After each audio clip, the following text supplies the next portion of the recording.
Think you know your cloning history? Let's see if you can nail this one.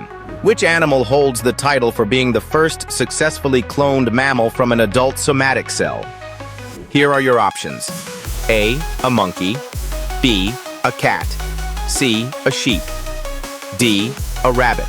Take a guess and comment your answer below. Is it A, B, C, or D? No sneaky Googling or asking ChatGPT for help. The correct answer is C, a sheep. Dolly the sheep was the first mammal to be cloned from an adult somatic cell, born in 1996 in Scotland. Did you get it right? Follow us for more fun trivia quizzes and test your knowledge on fascinating topics.